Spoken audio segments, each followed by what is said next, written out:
They say karma never forgets, but for some people, it feels painfully late. For Reese Miller, it felt like karma had missed her address entirely. At 62 years old, after 4 decades spent standing on aching feet and pouring coffee for strangers who never learned her name, Reese was 3 days away from losing the last thing she had left: her home. She sat on the sagging porch of her rental house, the wood soft beneath her weight, watching the road as if it were a courtroom hallway. Any moment now, she expected the sheriff to pull up and place her life on the curb in cardboard boxes. So when a sleek black Rolls-Royce Phantom turned into her cracked driveway, Reese didn't think miracle. She thought arrest. Her heart seized as the car rolled to a silent stop. This wasn't how help arrived in her world. Help never came wrapped in polished chrome and tinted glass. She braced herself for handcuffs, for paperwork, for one final humiliation. But she was wrong. The man who stepped out wasn't a police officer. He was a ghost from her past, one she hadn't seen since 2009. And in his hand was a crumpled receipt, stained with ketchup, worth $40 million. This is the story of how a $6 grilled cheese sandwich changed everything. November 14, 2009. 11:15 p.m. Akron, Ohio. Rain in Akron doesn't cleanse anything. It only smears the dirt around. That night, freezing water poured from a sky the color of a bruised plum, pounding against the asphalt roof of the Griddle, a roadside diner on East Market Street.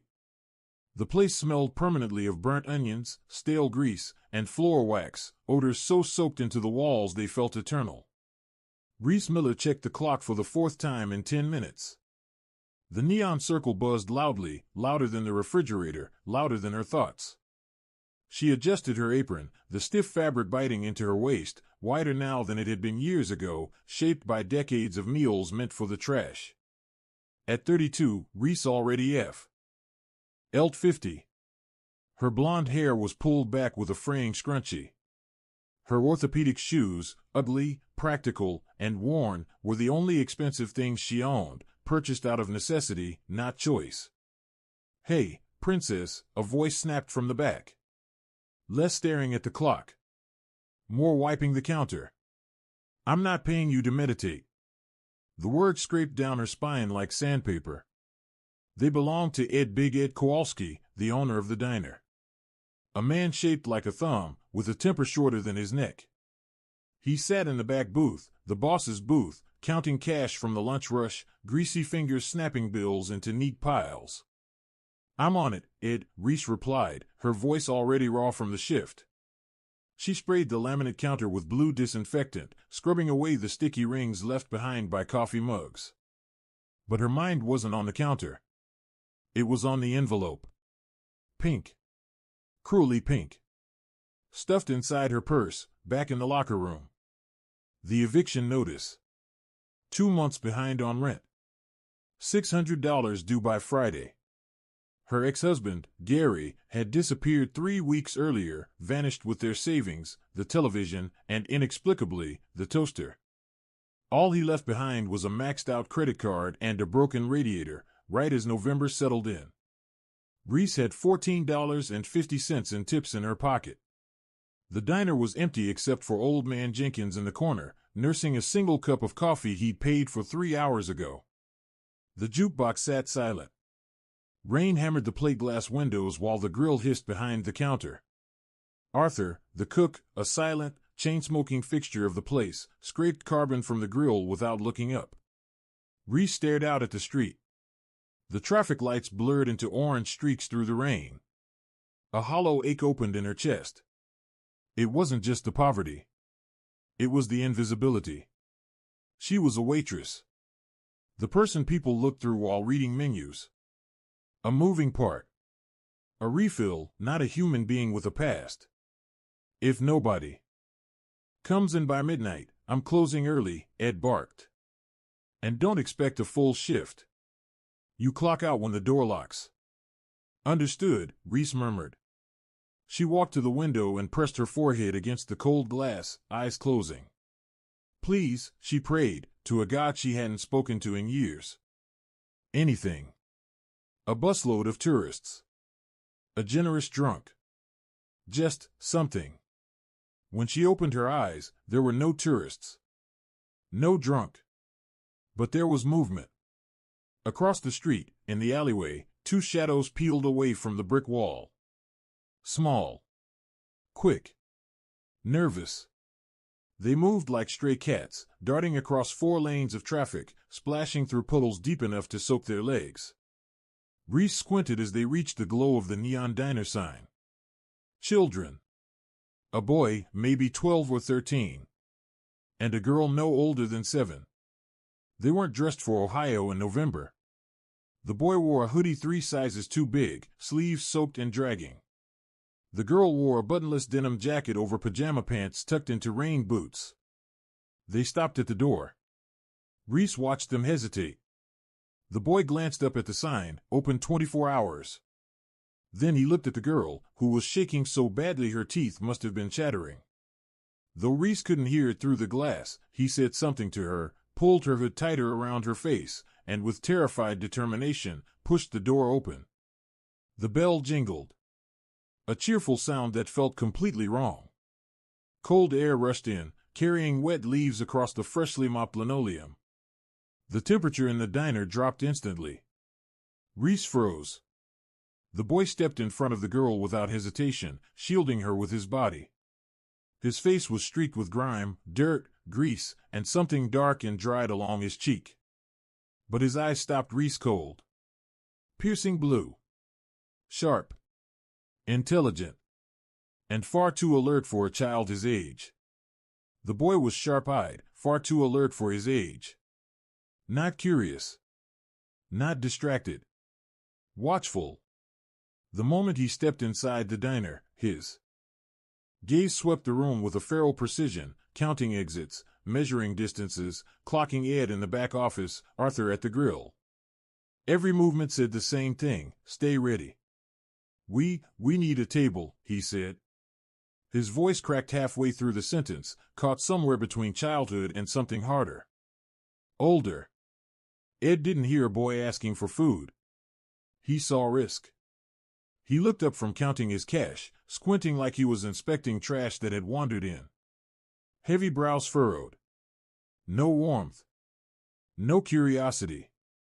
Just irritation. To him, they weren't hungry kids. They were liabilities. Mud on the floor. Non-paying bodies taking up space.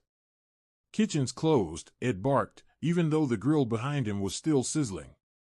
Beat it. The girl flinched instantly, shrinking behind her brother. She clutched a filthy stuffed rabbit by one ear like it was the last thing she owned in the world. Her skin wasn't pale, it was gray. Her lips had a faint blue tinge that made Ree's chest tighten. A sharp, aching pang hit her ribs. It was instinct. The kind she tried to bury years ago. Ever since the miscarriage. Ever since she told herself don't feel too much. She dropped the rag in her hand and walked around the counter. Ed, stop it, Ree said quietly, her voice low but firm. She turned toward the boy and softened her expression. The kitchen isn't closed. You can sit anywhere you like. The boy studied her carefully. Not gratefully, cautiously. He searched her face the way someone looks for a trap. When he didn't find one, he gave a single nod and guided his sister to the booth farthest from the windows, deep in the shadows. Ree grabbed 2 menus and a pitcher of water. Her hands trembled just slightly. As she reached the table, the smell hit her: damp wool, unwashed clothes, and something sharper underneath. Fear. Old fear. The kind that lingers. Here, she said gently, pouring the water. The girl grabbed her glass with both hands and drained it in 3 seconds flat. Refilled it immediately. Take your time, she said softly. It's warm in here. We don't have much money, the boy blurted out. He reached into the pocket of his soaked hoodie and pulled out a handful of coins, dumping them onto the table. The sound was painfully loud in the quiet booth. Quarters. Dimes. Sticky pennies. $3.40. Ree looked at the small, sad pile. It wouldn't even cover a burger. I'm hungry, Leo, the girl whispered. It was the first word she'd spoken. Her voice sounded like dry leaves scraping pavement. I know, Mia. I know, Leo whispered back, brushing wet hair from her face. We'll get something. Ree's heart cracked clean in half. She glanced at the menu. The cheapest item was a grilled cheese, $4.50. Fries cost extra. I want the cheeseburger, Mia said, pointing to the picture. The platter was $8.95. Leo looked from the coins, to the menu, to Ree. Pride and desperation waged a brutal war across his face. She'll have the grilled cheese, he said finally. Just the sandwich. I'm not hungry. His stomach betrayed him with a loud, hollow growl that echoed off the vinyl seats. His face flushed as he stared down at the table.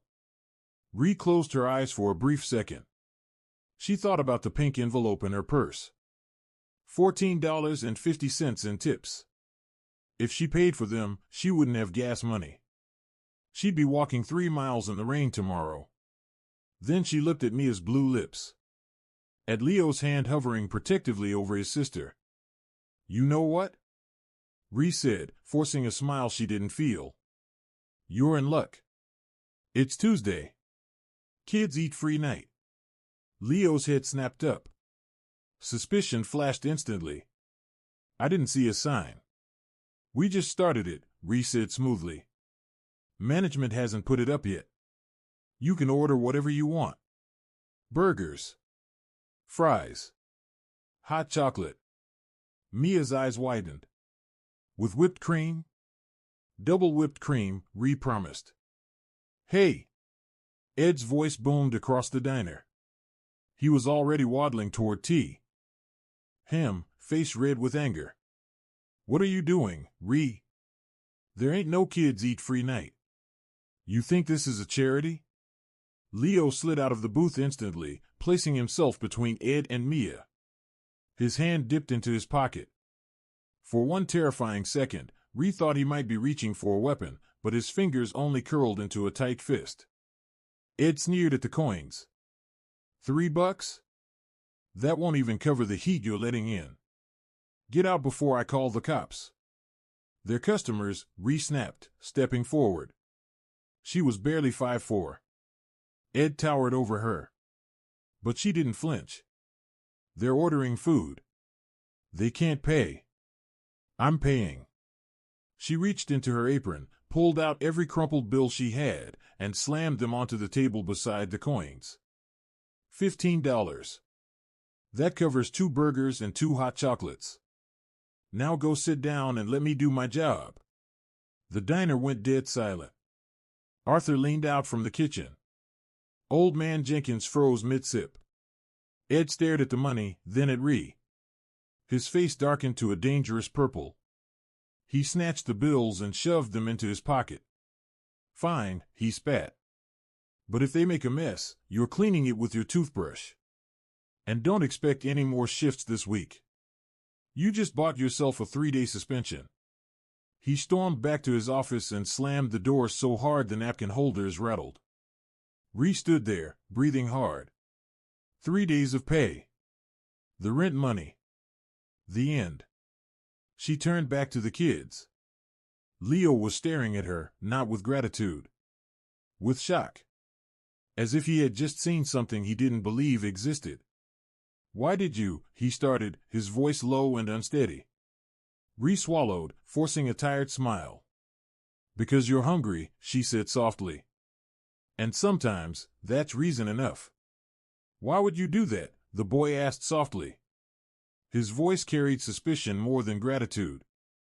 You don't even know us. Ree swallowed. Her throat felt tight.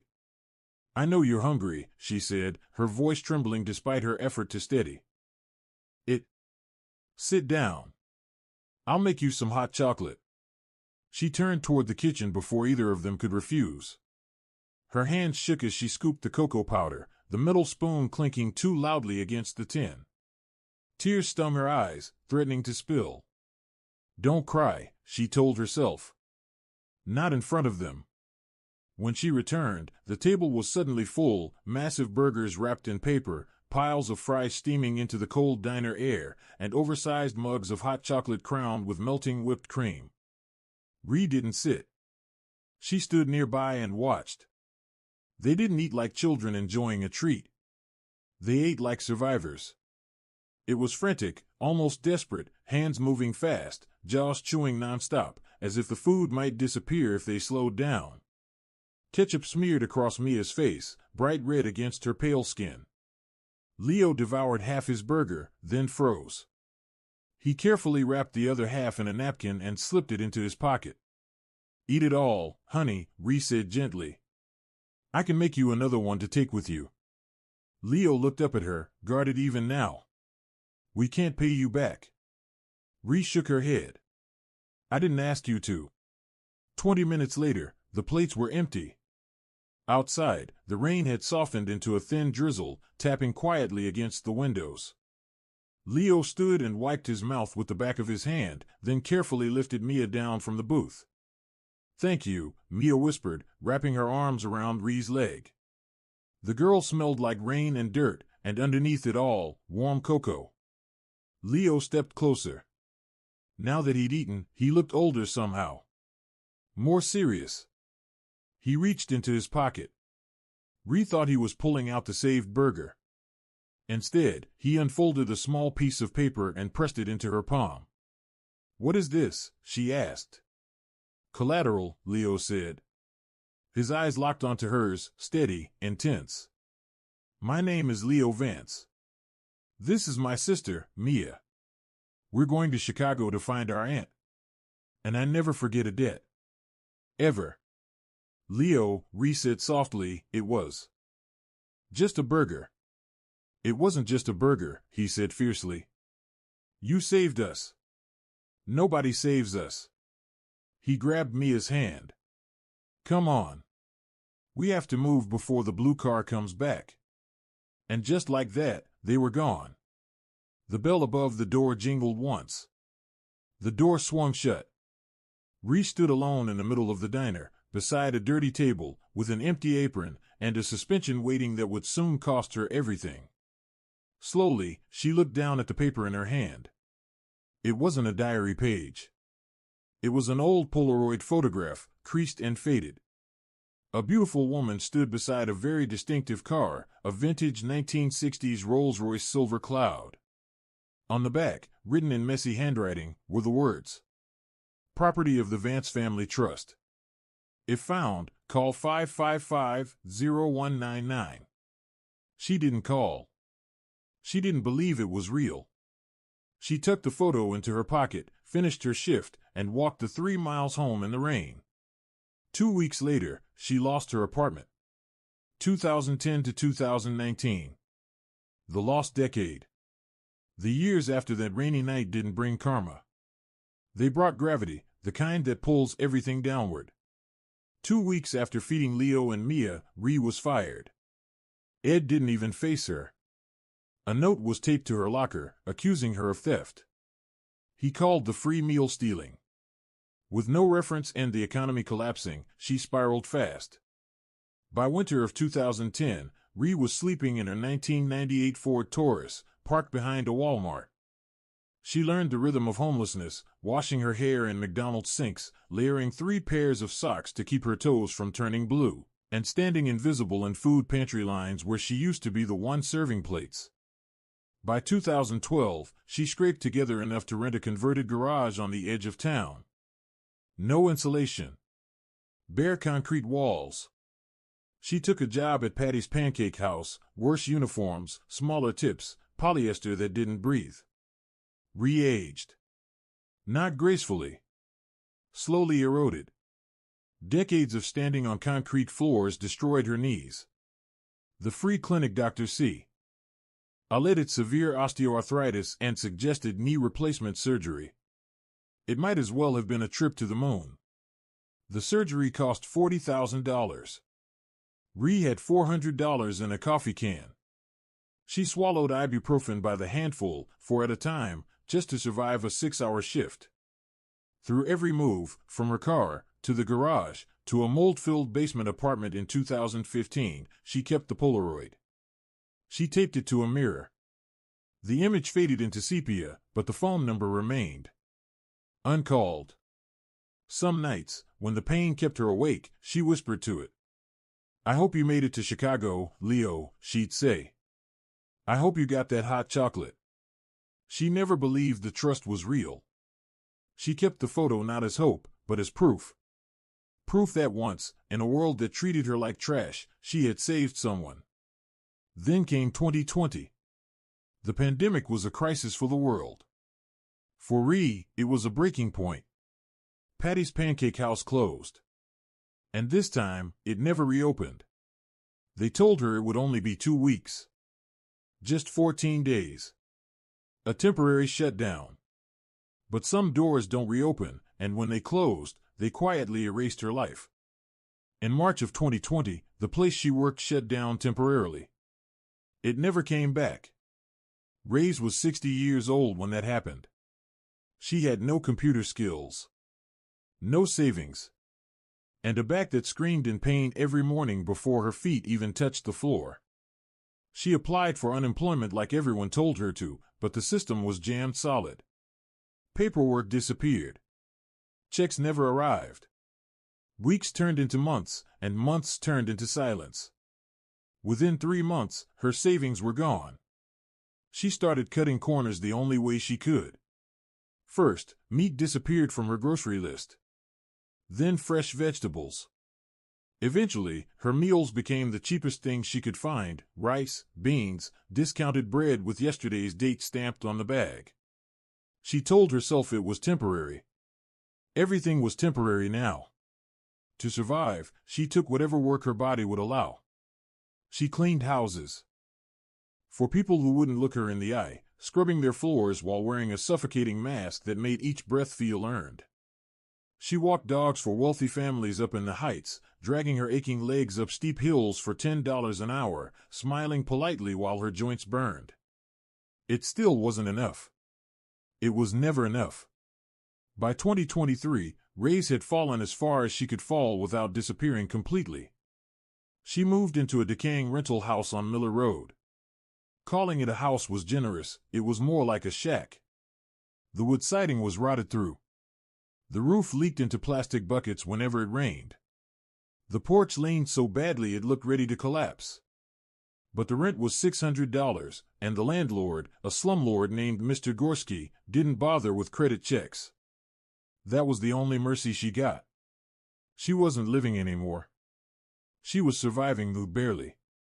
Like a swimmer in open water, kicking just enough to stay afloat, knowing her muscles would give out eventually. She was only waiting for when. Present day. October 15, 2024. The end didn't arrive with sirens or shouting. It came quietly, folded inside a certified envelope. Ree sat on her porch, the only place that felt even remotely peaceful, staring at the paper in her trembling hands. The autumn wind ripped yellow leaves from the oak tree in the yard, sending them skittering across cracked concrete like something trying to escape. Notice to vacate. Mr. Gorski had sold the land. A developer was coming. The row of shacks would be bulldozed and replaced with luxury condominiums. They already had a name picked out, the Miller Road Lofts. She had 72 hours. Ree stared down at her hands. They were twisted and gnarled now, skin thin as tissue paper, spotted with age and decades of work. She was 64 years old. 72 hours, she whispered aloud. Her voice sounded rusty, like it hadn't been used in years. She had nowhere to go. Her car was long gone, sold for scrap 2 years earlier when the transmission died. Her parents were gone. She had no children. No family. No friends. Poverty isolates you like that. And shame keeps the door locked. She had been too embarrassed to reach out to anyone from her old life. She stood up, and her left knee gave out instantly. Pain exploded through the joint like a hot knife twisting deep inside. She grabbed the porch railing just in time, biting her lip to keep from crying out. Slowly, painfully, she limped back into the house. There wasn't much to see. A mattress on the floor. A folding card table with one chair. A hot plate. And a stack of cardboard boxes scavenged from the liquor store down the street. Packing didn't take long. When you own nothing, packing is quick. She folded 3 shirts. 2 pairs of pants. Her Bible. A small ceramic cat figurine her mother had given her years ago. Then she stopped in front of the mirror. Tucked into the frame was a photograph, curled at the edges, stained from years of humidity. She took it down carefully and turned it over, reading the handwriting on the back. Leo, Mia. I'm sorry, kids, she whispered. Her voice cracked. I guess I'm the one who needs saving now. For a moment, she considered throwing it away. What was the point? It was just proof of a life she had lost. If she hadn't given away that money, if she hadn't stood up to Ed, maybe things would have been different. Maybe she would have kept her job. Maybe she'd be a manager now. But when her hand hovered over the trash bag, she couldn't do it. She slipped the photo into her pocket, right next to her inhaler. October 17, 2024. The final afternoon. The deadline was 5 p.m. The clock read 4:15. Reese sat on the front steps with 2 cardboard boxes beside her. The house behind her was empty. The keys lay on the counter inside. She had a plan, if you could call it that. There was a shelter downtown. Samaritan House. If she started walking now, she might reach it by nightfall. But she knew the rule. First come, first served. If the beds were full, she'd be on the street.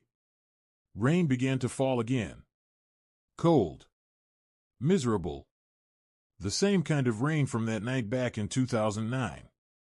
Ree closed her eyes as a crushing weight settled on her chest. Not a heart attack. Something worse. Despair. Pure, suffocating despair. She had worked hard every single day of her life. She had been kind. She had been honest. And this was where it ended, on a rotting porch, waiting to become another statistic. Maybe I should just stay, she thought. Let them bulldoze it with me inside. It was a dark thought, but it felt comforting. She was so tired. The struggle had worn her down to the bone. Then she heard it. Not the sound of a normal car. Miller Road was used to rusted sedans and rattling pickup trucks with broken mufflers. This sound was different. Low. Smooth. Powerful. A deep, resonant purr that vibrated through her chest. It sounded like a lion clearing its throat. Ree opened her eyes. Turning onto the muddy, pothole-riddled street was a vehicle that looked unreal, like it had driven straight out of a movie screen. It was black. Not just black, but a black so deep it seemed to swallow the light around it. Massive. Imposing. The front grille looked like the door to a bank vault. The silver spirit of ecstasy hood ornament gleamed against the gray sky. A Rolls-Royce Phantom. It moved slowly down Miller Road, prowling forward, as if it already owned the place. The car glided over the ruined street, dodging potholes with an eerie, almost unreal grace. Against the backdrop of peeling paint, rusted fences, and sagging porches, it looked completely out of place, like something that had wandered into the wrong world by mistake. Ree watched from her porch, frozen, unable to look away. Drug dealers, she thought at first. Or maybe developers, finally coming to claim what's left. The massive black car slowed. It rolled past the neighboring house, then stopped. A turn signal clicked on. Ree's breath caught in her throat. The car turned. Into her driveway. Gravel and broken concrete crunched under pristine tires as the vehicle eased forward and stopped barely 10 feet from her porch. The engine shut off. The rain kept falling, but everything else went silent. Ree didn't move. She couldn't. Her fingers clenched around the handle of her cardboard box so tightly her knuckles went white. The back door opened. The driver stayed inside. Instead, a man stepped out from the rear passenger seat. He was tall, well over 6 feet, with the kind of presence that demanded attention without asking for it. A charcoal gray suit fit him perfectly, tailored to broad shoulders and a powerful frame. A long black overcoat hung effortlessly from his body, shielding him from the rain. His dark hair was slicked back, sharp jawline set with quiet authority. He didn't just look wealthy. He looked like he owned the city.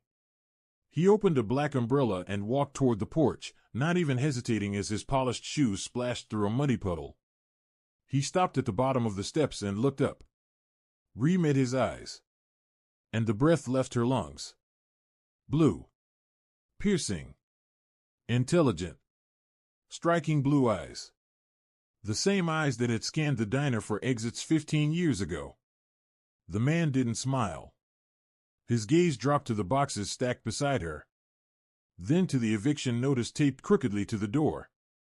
His jaw tightened, a muscle twitching beneath the skin.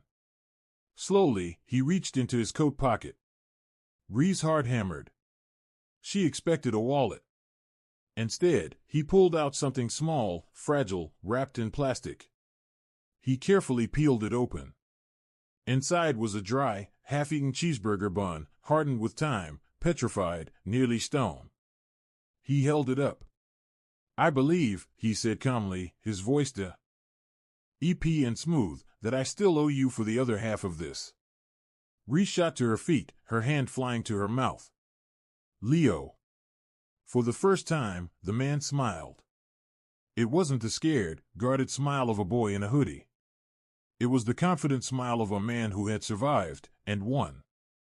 "Hello, Ree," Leo said softly. "I brought the car. Just like I promised." October 17th, 2024, 4:30 p.m. Rain drummed steadily against the roof of the Rolls-Royce Phantom, but inside, the world felt suspended in time. The cabin was wrapped in hand-stitched leather and polished walnut, the air carrying the faint scent of expensive cologne and quiet power. Ree sat in the back seat, stunned. Her battered cardboard boxes were locked away in the trunk. Her rough, trembling hands rested on the softest leather she had ever touched. Across from her sat Leo Vance, legs crossed with effortless ease. He opened a hidden compartment, lifted a crystal decanter, and poured a glass of water. "Drink," he said gently. "You're in shock." She took the glass, her teeth lightly clinking against the rim. "Lo. I don't understand." "The car. The suit. How?" Leo's expression softened.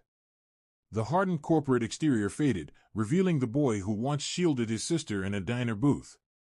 "It's a long story, Ree," he said quietly. "But we finally have time." He leaned forward. "Do you remember the name on the back of the photograph?" "The Vance Family Trust," Ree whispered, instinctively patting her pocket where the photo still rested. "It wasn't a fantasy," Leo said, his voice firming. "My father was Richard Vance. He owned Vance Logistics, one of the largest shipping companies in the Midwest. We lived in a mansion in Shaker Heights. We had everything." Ree's eyes widened. "But in 2008, he continued, my parents died in a private plane crash." "Oh, Leo," she breathed. "That wasn't the worst part," he said, his blue eyes darkening. "My uncle Marcus became executor of the estate. He was supposed to protect us until I turned 25. Instead, he tried to erase us." Leo glanced out the window toward Ree's decaying porch. There was a $60 million trust fund. He couldn't touch it as long as Mia and I were alive and in his care. So he hired a fixer. Tried to send us to a remote boarding school in Montana, a place for troubled youth. He planned to have us declared mentally incompetent. A chill ran through Ree that had nothing to do with the rain. "We ran," Leo said simply. "The night we walked into your diner, we'd been on the run for 3 weeks. Hitchhiking. Sleeping in barns. Hiding in truck stops. We were starving, Ree. Truly starving. 3 restaurants turned us away. One owner threatened to spray us with a hose." He met her eyes. "When we walked into your diner, I had a knife in my pocket. I was ready to use it. I told myself that if anyone touched Mia, I would kill them. I was 12 years old and prepared to become a murderer. Ree covered her mouth, tears filling her eyes. But I didn't have to, Leo said softly. Because you didn't see thieves. You didn't see trash. You saw children. You fed us. You stood up to Ed. And you gave us your own money. He reached into his suit and pulled out a sleek black phone, tapping the screen before turning it toward her. A live video feed appeared. A young woman in a crisp white coat moved with purpose down a bright hospital corridor. Her posture was steady, her stride confident, her face calm but radiant, someone who belonged exactly where she was. Mia, Ree whispered, her voice barely audible. Dr. Mia Vance, Leo corrected gently, pride unmistakable in his smile. She's a pediatric surgeon at Johns Hopkins in Baltimore. He watched the image on his phone with quiet reverence. Mia saved children every single day, not because it paid well or brought prestige, but because she never forgot what it felt like to be small, scared, and powerless. The memory of hunger, of uncertainty, of depending on the mercy of strangers had shaped her entire life. Leo turned the phone off. We made it to Chicago that same week, he continued. That's where everything finally turned. They found their Aunt Catherine. She took them in without hesitation, opened her home, and then opened war. She hired the best attorneys from Baker McKenzie and fought their uncle in court for 5 relentless years. The battle was brutal, but they won. They reclaimed everything that had been stolen from them, the company, the house, the family legacy. Uncle Marcus was sentenced to 20 years in federal prison for fraud and embezzlement. Ree wiped a tear from her cheek. I'm so glad, she whispered. I prayed for you every night.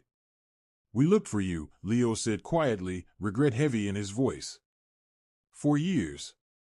But we didn't know your last name. We only knew Ree. They had gone back to the griddle in 2012, hoping against reason. But it was gone, burned down in an insurance fire. Ed had vanished. Records were destroyed. They hired private investigators, but without a surname or a social security number, every trail went cold. Ree gestured toward the car, disbelief in her eyes. So how, she asked. How did you find me? Leo exhaled slowly. The photo. Last month, Forbes magazine had interviewed him about his global shipping empire. When asked about his most prized possession, Leo hadn't named a watch or a yacht. He talked about a Polaroid, a photo he had given to a waitress in Akron years ago. He described the picture in detail. He described her. A nurse at the free clinic on 4th Street read the article. She remembered a patient with severe arthritis who always carried an old Polaroid of a Rolls-Royce in her purse. She called Leo's office 3 days ago. Leo leaned back, his expression hardening. I flew in from London this morning. Came straight here. Just in time to see this. He pointed to the eviction notice taped to Ree's door. You're not homeless, Ree, he said firmly. Not anymore. Then his voice dropped. But before we leave, I have some business to take care of. October 17th, 2024. 4:55 p.m. A battered Ford F-150 rattled down the street and screeched to a stop behind the Rolls-Royce. The door flew open, and a thick-set man climbed out. It was Mr. Gorski, the landlord. He wore a stained windbreaker that reeked of stale cigar smoke. 2 younger men followed him, boots heavy, faces blank, hired muscle meant to toss belongings onto the curb. Gorski froze when he saw the Rolls-Royce. His eyes darted from the car to the chauffeur standing perfectly still beside it, then to Ree's porch. Hey! Gorski shouted, stomping up the driveway. Whose car is this? You blocking the driveway? I got work to do. The rear door of the Rolls-Royce opened. Leo stepped out. He didn't bother with the umbrella. Rain soaked his tailored suit, sliding off him like it didn't matter. He stood a full head taller than Gorski. Mr. Gorski, I presume, Leo said calmly. The words were quiet, but they carried weight. Gorski hesitated, visibly shrinking beneath the presence in front of him. Yeah, who are you? You a lawyer for the old lady? Look, the eviction's legal. She's out. 5 o'clock. That's the law. Ree stepped out behind Leo. She felt small, but for the first time in years, she wasn't afraid. The law, Leo repeated slowly, tasting the word. You seem very fond of it, Mr. Gorski. Which is interesting, given the condition of this property. He pulled a folded document from his coat. I had my team pull city records on this address while I was en route. No certificate of occupancy since 2018. Multiple citations, black mold, faulty wiring, exposed lead paint. You've been collecting rent illegally on a condemned building for 6 years. Gorski's face flushed red. Now listen here, rich boy. No, Leo said, stepping closer, invading his space. You listen. My name is Leo Vance. I own Vance Global Logistics. I employ 12 corporate attorneys who are currently very bored. If you touch a sin, GLE item of Reese's belongings, I will sue you for illegal rent collection, reckless endangerment, emotional distress, and fraud. Gorski stumbled backward. I sold the place anyway. Developers take it tomorrow. Actually, Leo said, smiling sharply, they don't. He snapped his fingers. His chauffeur, Thomas, stepped forward and handed him a thick folder. I bought the development contract an hour ago, Leo said, tossing the folder onto the rain-soaked hood of the truck. Paid a premium. The Miller Road Lofts project is canceled. I now own this land. I own this house. He leaned in slightly. And effectively, Mr. Gorski. I own you. Gorski stared at the folder, then at Ree, his confidence collapsing. You bought the whole block. For her? For her, Leo confirmed. Now get in your truck. If I see you on this street again, I'll have your rental license revoked in every county in Ohio. Go. Gorski didn't argue. He scrambled back, tripping over his own feet. His men were already retreating. The Ford roared to life and tore down the street, tires spinning in the mud, fleeing the silent judgment of the Rolls-Royce. Ree stood on the wet pavement, rain mixing with tears streaming down her face. She looked back at the rotting house that had been her prison. What are you going to do with it? She asked softly. Leo smiled, satisfied. Burn it down. I'm going to bulldoze this shack and build a community center here. A place where kids can get a free meal, no questions asked. The past had finally been erased. And something better was about to rise in its place. Reese Miller stood frozen outside the center, her breath catching as the weight of it all finally crashed down on her. She shook her head slowly, overwhelmed, her voice barely holding together. Leo. I can't, she whispered. This is too much. And Celine, I'm just a waitress. Leo didn't hesitate.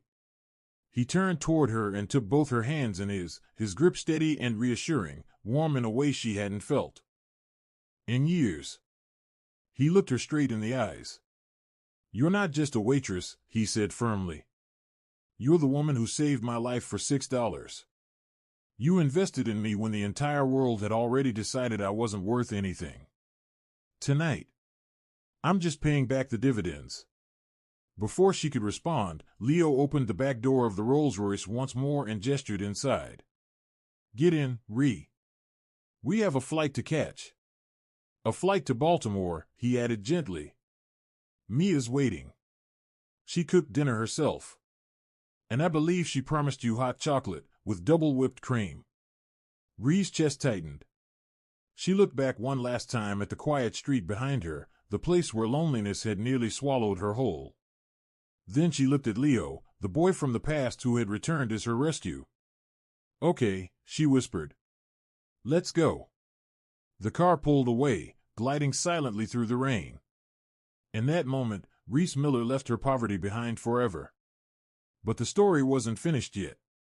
Because Leo Vance had one more stop to make. A stop that would bring everything full circle. Big Ed. October 17th, 2024, 5:45 p.m. The Rolls-Royce didn't head toward the airport. Instead, it turned away from the familiar suburbs and slipped deeper into Akron's industrial district. The streets grew darker. The buildings older. The air heavier. Ree dabbed rain from her face with the warm towel Leo had handed her, her brow furrowing. "Where are we going?" she asked quietly. "One loose end," Leo replied. His face was calm, unreadable. "I told you I did my research. I found everyone, including Edward Kowalski." Ree stiffened. "Ed?" she asked. Is he still alive?" "He is," Leo said. "But life hasn't been kind to him." The car slowed and stopped in front of a dull brick building surrounded by a tall chain-link fence. The sign outside was cracked and peeling. Sunnyvale State Assisted Living Facility. It looked nothing like sunshine, and very little like living. "This place," Ree murmured. "YRW. Here?" "Because I bought it this morning," Leo said calmly, adjusting his cufflinks. The conditions were unacceptable. Understaffed. Underfunded. Health violations everywhere. "I'm renovating it, hiring real nurses, and fixing the food." He paused. "But there's one resident I wanted you to see." They stepped inside.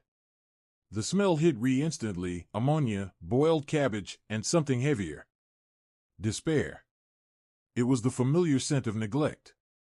Of poverty she knew too well. In the recreation room, elderly residents sat slumped in wheelchairs, staring blankly at a flickering television. No one spoke. No one laughed. And in the corner, alone at a card table, sat a man. Time had hollowed him out.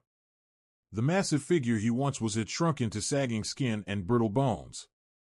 His head was bald, his face spotted with age, but the shape of his skull was unmistakable. Big Ed. He was yelling at a nurse trying to take his blood pressure. "Get off me," he barked. "I didn't ask for this." "Where's my dinner?" "I've been waiting 20 minutes." The nurse looked exhausted. "Mr. Kowalski, please calm down." "Don't tell me to calm down." Ed snapped. "I used to run a business. I was a boss." Ree approached slowly, her cane clicking softly against the linoleum. Leo walked beside her, silent and steady. "Hello, Ed," Ree said. Ed stopped shouting. He squinted, trying to focus. His eyes scanned her worn thrift store jacket, then lifted to Leo, standing tall in a perfectly tailored suit. "Who are you?" Ed grunted. "You the new administrator?" "Because the food here is garbage." "I'm the new owner," Leo replied evenly. "And the food will improve. For everyone." Ed turned back to Ree. Recognition flickered. "Ree," he wheezed. "Reese Miller?" "It's me," she said. Ed let out a harsh laugh. "Well, look at you. You look terrible. Told you'd amount to nothing without me. You here to apply for a bed? Good luck. Waiting lists a mile long." Nothing had changed. Same bitterness. Same cruelty. Leo stepped forward, placing his hand on the table. The gold Rolex on his wrist caught the light. "She isn't here for a bed, Mr. Kowalski," he said. "She's here to say goodbye." Ed frowned. "Goodbye?" "She's leaving to live with me and my sister." "Sister?" Ed muttered. "Who the hell are you?" "My name is Leo Vance," Leo said, leaning down until they were eye level. 15 years ago, my little sister and I walked into your diner. We were starving. We had $3. You tried to throw us out into the rain. You called us trash." Ed's mouth opened. No sound came out. "Repaid for our meal," Leo continued. "She gave us her tips. She saved us. And because she saved us, I survived. I built a company. I became a billionaire. The word echoed in the room. Billionaire. Ed's face drained of color. His eyes darted to the Rolls-Royce outside the window. You, he stammered. You're that kid? I am, Leo said. And Ree is the only reason you're not being thrown out onto the street right now. I wanted to do it. I wanted you to feel the cold you wished on us. He straightened. But Ree told me something in the car. She said she forgives you. Leo turned to Ree. She said you're a sad, lonely old man, and that being you is punishment enough. Ree looked at Ed. She felt no anger. No triumph. Only pity. Goodbye, Ed, she said softly. I hope you find some peace. She turned away. And for the first time in his life, Big Ed had nothing left to say. She didn't know it then, but the moment she turned away, her entire life had already changed. What followed wasn't luck, and it wasn't magic. It was the return on a single act of kindness, 15 years later. Ed's voice cracked behind her. Wait, he called out desperately. Ree, wait. I didn't mean it. Raise. But she never turned around. Reese Miller walked straight past the harsh sting of ammonia and out into the cold October rain. The night air hit her face like a shock, clean and sharp, washing away the final traces of the place she was ill. Evening behind. A luxury car waited at the curb, its engine humming softly, door already open. Without looking back, she stepped inside. October 17, 2024. 9 p.m. The flight that followed barely felt real. Ree moved through it as if she were floating. A private Gulfstream jet. Soft lighting. A hot meal served on fine china. A seat that reclined into a bed so comfortable it felt unreal to someone who had spent years sleeping in pain. She stared out the window at the darkness below, wondering when she would wake up. When the plane touched down in Baltimore, a limousine was already waiting on the tarmac. No rushing. No confusion. Just quiet efficiency. They drove for 30 minutes, leaving the city behind, passing into the countryside, through iron gates that opened onto a long, winding drive. The house that emerged from the darkness was enormous, a sprawling Georgian manor glowing warmly against the night sky. But Ree barely noticed its size. Her eyes were fixed on the front steps. A young woman stood there, frozen in place. She had the same dark hair as Leo, but her face was softer, gentler. She wore a thick wool sweater and jeans. No shoes. Just socks, damp from the cold ground. She had clearly run straight out of the house. The car stopped. Ree stepped out. Mia. The woman broke. She ran down the steps and collided with Ree, throwing her arms around her so tightly it almost knocked the breath from her lungs. You're here, Mia sobbed into her shoulder. You're actually here. Ree held her, breathing in the familiar scent of clean soap and rain. The same smell she remembered from so long ago. But this wasn't a shivering child anymore. This was a strong, beautiful woman. I found you, Ree whispered, tears finally spilling free. I always wondered. We never forgot, Mia said, pulling back just enough to look at her. Not for a single day. Then Mia reached under her sweater and pulled out a necklace. Dangling from the gold chain was a tiny, cheap plastic charm. A little hamburger, worn smooth with time. It came with the kids' meal, Mia laughed through her tears. I kept it. It was my lucky charm through medical school. Leo stepped beside them, smiling softly. I think we should go inside, he said. It's freezing. Inside, the house was warm. A fire crackled in a massive stone fireplace, filling the room with a gentle glow. On the coffee table sat a silver tray. 3 oversized mugs steamed gently, piled impossibly high with whipped cream. Double whipped cream, Mia said, wiping her eyes. Just like you promised. Ree sank into the velvet sofa and took a sip. It was sweet. Warm. Perfect. The ache in her knees softened. The fear of eviction, the hunger, the loneliness, all of it melted away in the warmth of that moment. She looked at Leo in the armchair. She looked at Mia sitting cross-legged on the rug at her feet. She wasn't a waitress anymore. She wasn't a charity case. She was family. Reese Miller didn't just survive. She thrived. With access to top-tier medical care, she finally had her knee replacement surgery. 3 months of physical therapy followed, and for the first time in 20 years, she could walk without pain. Still, she refused to sit idle. Leo insisted she never had to work again, but Ree was stubborn. She took over the kitchen, not to replace the chef, but to bake. Cookies. Pies. Her famous apple strudel. Every Sunday, she and Mia loaded up the SUV and drove to the local children's shelter.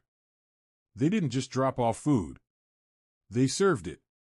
Ree stood behind the counter, not as a servant, but as a grandmother figure to dozens of children who had no one else. Leo kept his promise too. The Reese Miller Community Center opened in Akron on the site of her old shack. It now provides 500 free meals every single day. Above the door hangs a plaque that reads, "Kindness is the only investment that never fails." Sometimes, Ree sits on the patio of the manor, watching the sun dip below the horizon. In her wallet, she still keeps the Polaroid of the Rolls-Royce. Right beside it is a newer photo, her, Leo, and Mia laughing at a graduation ceremony. She finally understood. The luxury car wasn't the reward. The money wasn't the reward. The reward was the love that came back to her, multiplied 1,000 times over. Because even in a dark, rainy world, a simple grilled cheese sandwich can still save a life. And that is the incredible story of Reese Miller. It reminds us that no act of kindness, no matter how small, is ever wasted. Reese gave everything she had to help 2 strangers, never expecting anything in return. 15 years later, the universe answered her in a way she never could have imagined. So it makes you wonder, how many miracles are we creating right now, just by being kind? If this story touched your heart, please hit the like button. It really helps us share messages like this with more people. And if you believe in the power of karma, type "kindness matters" in the comments below. Don't forget to subscribe and turn on notifications so you never miss a story that inspires. Thanks for watching, and we'll see you in the next one.